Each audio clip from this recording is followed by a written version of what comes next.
Hi everyone, we're Value Before Victory, and today Omar and I are coming at you with a quick video. Yep, we're just going to go over very quickly some common rules interactions, especially revolving around the recent rules update, and we're going to test your understanding. So keep track of how well you do and let us know in the comments. Did you get them all right? You attack your opponent's plundering Poro with a Stellarcorn Herder at a battlefield, which is Vile Maul's lair. During combat, your opponent thwonks your Stellarcorn, stunning it. What will happen once combat has been concluded? Will the Stellarcorn Herder move back to base?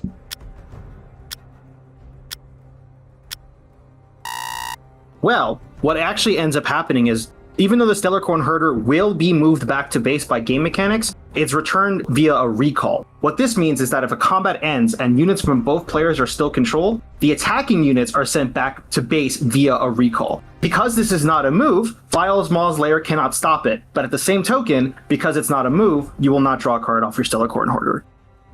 You have an Aphelios that moves in with a Warmog's armor attached to it to a monastery of Hiragana, and it conquers. Can the Aphelios use the buff off the Warmog's Conquer trigger to draw with this battlefield?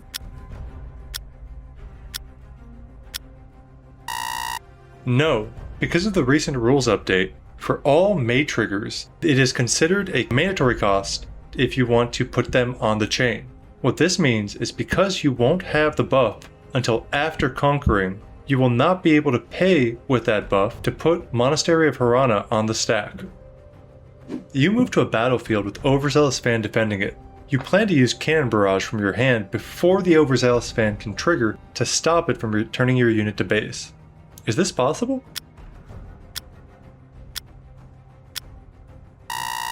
No, and it's actually due to the same ruling from question number 2. The fan trigger would only go on the chain if it successfully sacrificed itself. For that reason, you will not have a window to cast Cannon Barrage before the ability could go on the chain. After winning combat with Vayne, you conquer the Sunken Temple. Is Vayne still mighty and able to pay 1 to draw a card?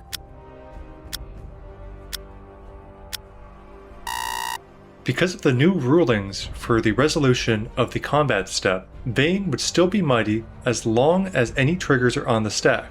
By paying the 1 to draw a card off of the Sunken Temple, you would be adding a trigger to the stack, making Vayne remain mighty until everything has been fully resolved. With Aphelios in base with a Warmog's armor attached to him, can you tap your Jax Legend to detach and reattach the same Warmog's armor to your Aphelios and get another trigger from him?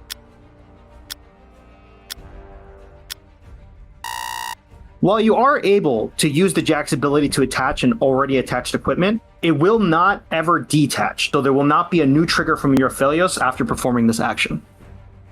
If you have a Fizz at a Void Gate, and your opponent has a Ravenbloom student at a Ravenbloom Conservatory, can you Arcane Shift your Fizz to kill the Ravenbloom student and replay the Fizz at your Void Gate?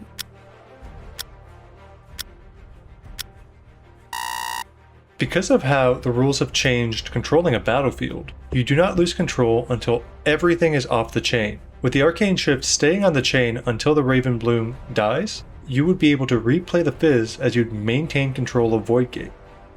Your opponent is currently at 7 points with a Glass Mixologist at a battlefield. If they have a Xin Zhao in their trash, could you stop this hold using only Falling Star to kill the Glass Mixologist?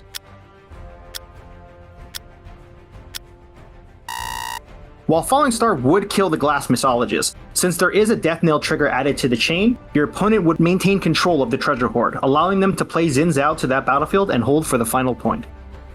After casting an Imperial Decree, you move your recruit token into the Arena's Greatest to start a combat with Draven Audacious. Will the Draven Audacious win combat and score a point from this combat before dying to the Imperial Decree trigger?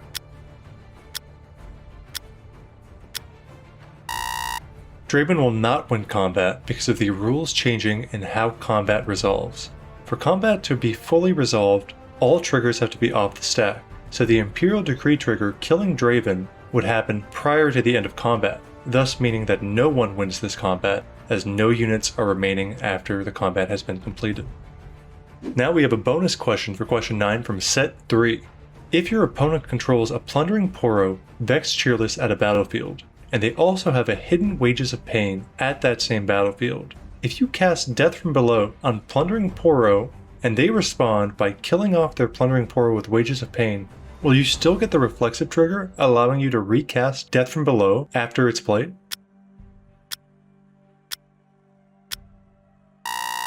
Since the Plundering Portal would have died prior to Death from Below resolving, the unit's might is returned as null. This means you are unable to confirm its might and will not be able to get a reflexive trigger for the Death from Below to cast it again.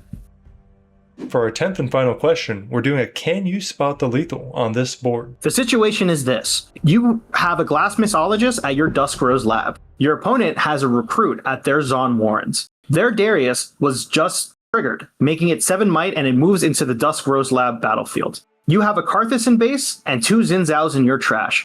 Can you find the winning line to not only stop them from scoring, but also score your 8th point via the hold? Let us know what you think the correct line is in the comments below. We'll show the answer in our next Riftbound rules video. Thank you so much for watching this video if you made it this far. Let us know if you like our comment by leaving a like or subscribing, and check us out on Twitch Tuesdays at 7:30 p.m. Eastern at Value Before Victory